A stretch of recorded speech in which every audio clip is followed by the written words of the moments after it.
Beberapa waktu sesudah kedatangan malaikat Gabriel, berangkatlah Maria dan bergegas menuju sebuah kota di pegunungan Yehuda. Di situ ia masuk ke rumah Zakaria dan memberi salam kepada Elisabet. Ketika Elisabet mendengar salam Maria, melonjaklah anak yang di dalam rahimnya, dan Elisabet pun penuh dengan Roh Kudus, lalu berseru dengan suara nyaring, "Diberkatilah engkau di antara semua perempuan, dan diberkatilah buah rahimmu. Siapakah aku ini, sampai ibu Tuhanku datang mengunjungi aku? Sebab sesungguhnya ketika salammu sampai di telingaku, anak yang di dalam rahimku melonjak kegirangan. Berbahagialah ia yang percaya, sebab firman Tuhan yang dikatakan kepadanya akan terlaksana." Lalu kata Maria, "Jiwaku memuliakan Tuhan, dan hatiku bergembira karena Allah Juru Selamatku. Sebab ia telah memperhatikan kerendahan hamba-Nya. Sesungguhnya mulai sekarang segala keturunan akan menyebut aku berbahagia, karena Yang Maha Kuasa telah melakukan perbuatan-perbuatan besar kepadaku, dan kuduslah nama-Nya. Rahmat-Nya turun-temurun atas orang yang takut akan Dia. Ia memperlihatkan kuasa-Nya dan dengan perbuatan tangan-Nya, dan mencerai-beraikan orang-orang yang congkak hatinya. Ia menurunkan orang-orang yang berkuasa dari takhta-Nya dan meninggikan orang-orang yang rendah. Ia melimpahkan segala yang baik kepada orang yang lapar dan menyuruh orang yang kaya pergi dengan tangan hampa. Ia menolong Israel hamba-Nya karena ia mengingat rahmat-Nya seperti yang dijanjikannya kepada nenek moyang kita, kepada Abraham dan keturunannya untuk selama-lamanya. Kira-kira 3 bulan lamanya Maria tinggal bersama dengan Elisabet, lalu pulang ke rumahnya. Demikianlah sabda Tuhan.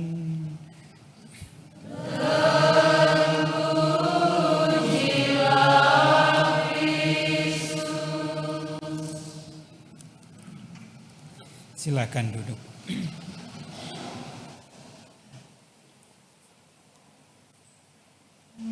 Bapak, Ibu, Saudara-saudari yang dikasihi Tuhan,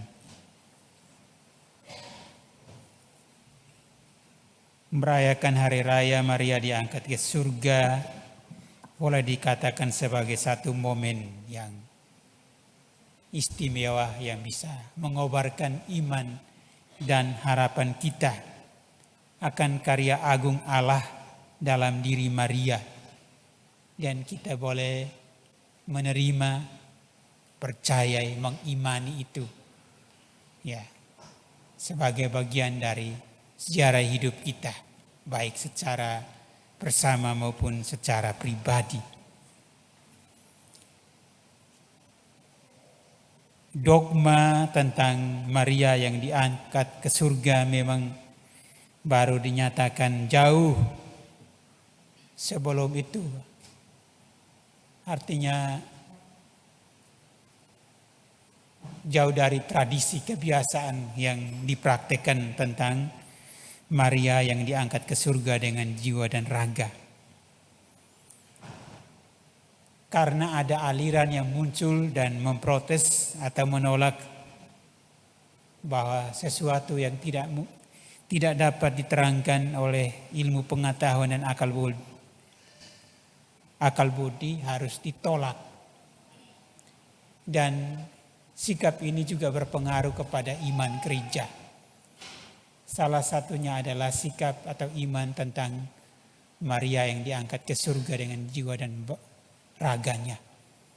Dianggap tidak masuk akal, tidak bisa dijelaskan Dan karena itu ya tradisi itu mulai melemah. Tetapi ada satu peristiwa yang disisipkan untuk itu. Untuk ya ketika terjadi perang dunia itu orang manusia mulai sadar.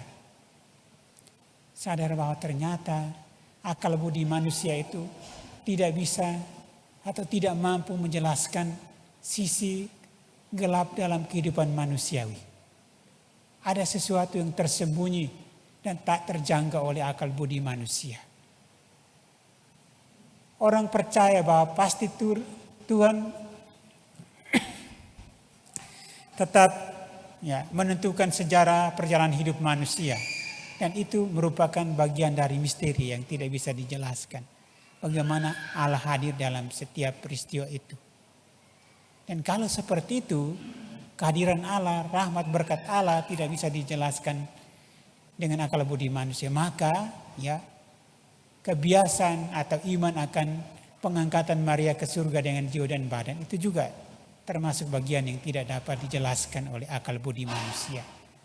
Dengan itu, ya Paus memberanikan diri untuk menyatakan ya mengumumkan bahwa memang Maria diangkat ke surga dengan jiwa dan raga dalam suatu konstitusi apostolik yang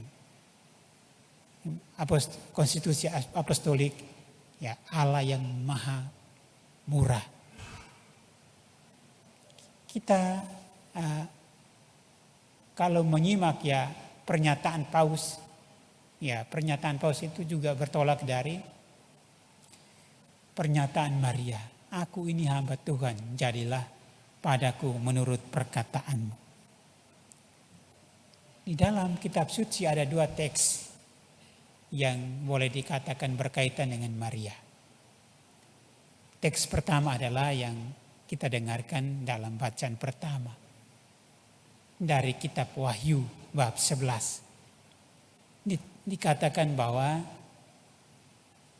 ada seorang wanita akan melahirkan anaknya.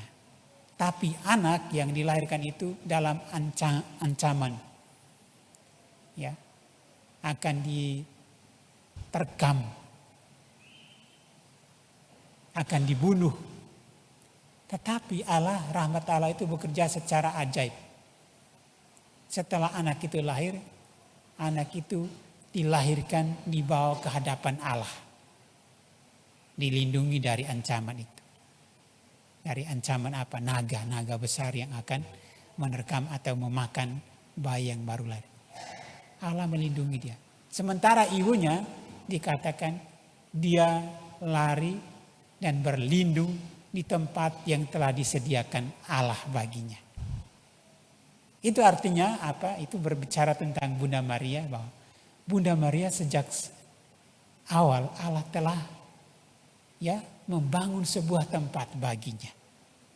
Nah, ini teks ini berkaitan dengan Bunda Maria.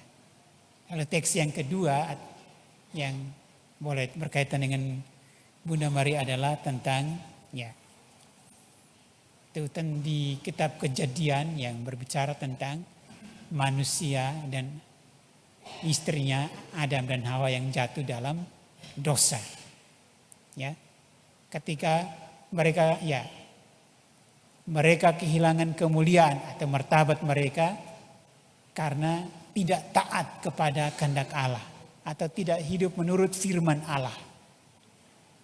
Maka setan ular yang membujuk Eva sampai memakan buah terlarang itu, kemudian Allah berjanji atau berbicara kepada perempuan dan ular itu, aku akan mengadakan permusuhan antara engkau dan perempuan itu, antara keturunanmu dan keturunan perempuan itu. Engkau akan meremukkan tumitnya dan ia memagut tumitnya dan dia akan juga meremukkan kepalamu.